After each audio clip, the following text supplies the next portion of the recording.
My name is Francois and I'm with Hybrid Power Solutions. And today we are going to be talking about the top 10 things you need to know before going off grid.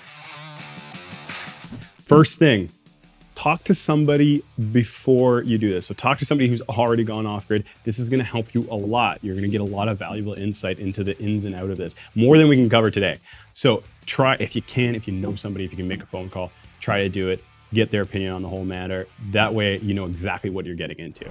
Number 2, plan and build for the worst. So what does that mean? That means don't plan for, if you're in the Northern Hemisphere, don't plan for July, plan for November, December, January. So that means size your system up to the worst case scenarios. Remember, you're gonna get a lot less sunlight in those winter months. So make sure you plan for that. That's number 2. Number 3, location, location, location.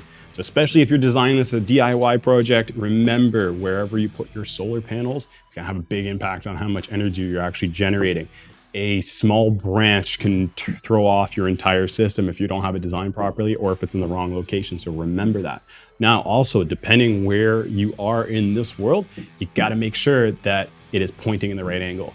If you're up here in Canada and southern Ontario, south is pretty easy, southwest is going to be it, but please make sure you educate yourself on what angle, what degrees is best for your system. 4th, certifications matter, and I cannot stress this point enough.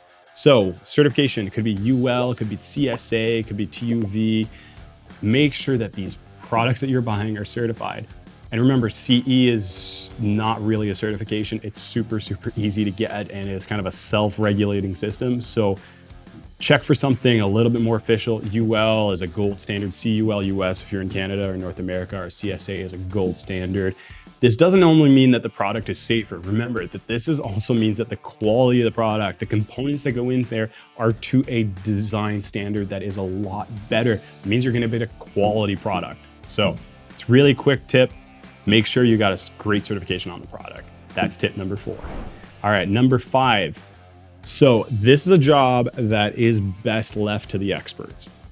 It can be done as a DIY. It totally can be done as a DIY. I am not stopping people from going out there and doing it as a DIY project. But if you don't feel confident, and if the regulations in your area don't allow it, go out and get the pros, okay? They're gonna, trust me, they're gonna save you probably some money, and they're probably gonna save you a lot of headaches in the process, okay? Number 6, just assume that something will go wrong. It's a fairly complex system, all right? You've got multiple different components all working together. If you assume everything's gonna go wrong, they might not, which is great, but assume it is so that way you are prepared for the absolute worst. That's point number 6. Point number 7. So the biggest draws are gonna be your appliances. So when I'm talking appliances, I'm talking about heating, air conditioning, I'm talking about stoves and water heaters. Those are the big things to remember.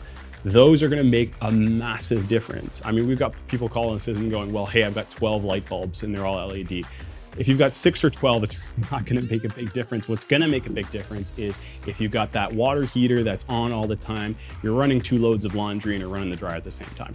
Those are the things that are gonna make a really big difference. So try to think, hey, can I change my habits? Or 2, can I just get propane? Can I get this on gas or some other form of energy or fuel?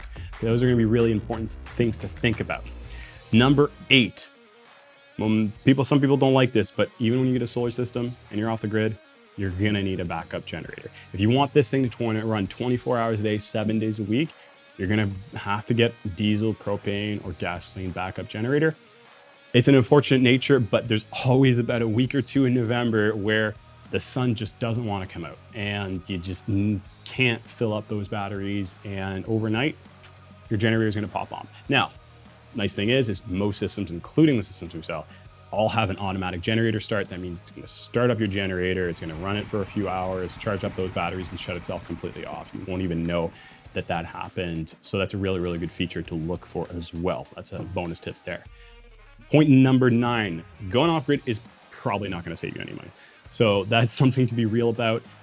It will get you a bunch of other benefits, energy independence, or maybe it's just the only option, and you're not paying it to a utility, you're not at the mercy of a utility, so it's got those other options. But going off grid, if you're already grid tied, likely not gonna make your life cheaper, all right?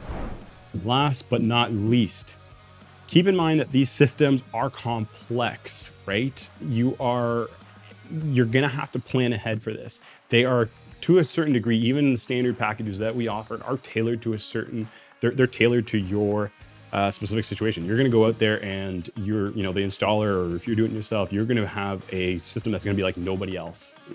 So remember, take that into account. Plan ahead, design ahead of time. And if you're having a professional do this, remember, this isn't something that goes up in 2 days. It's going to take some time to put up. So just make sure you're thinking ahead. That's my top 10 list on all this. I hope that's helped. I'm sure there's another 100 that we could come up with, but that's our top 10 for now. My name's Francois. This was another video on how to help you guys out with solar systems.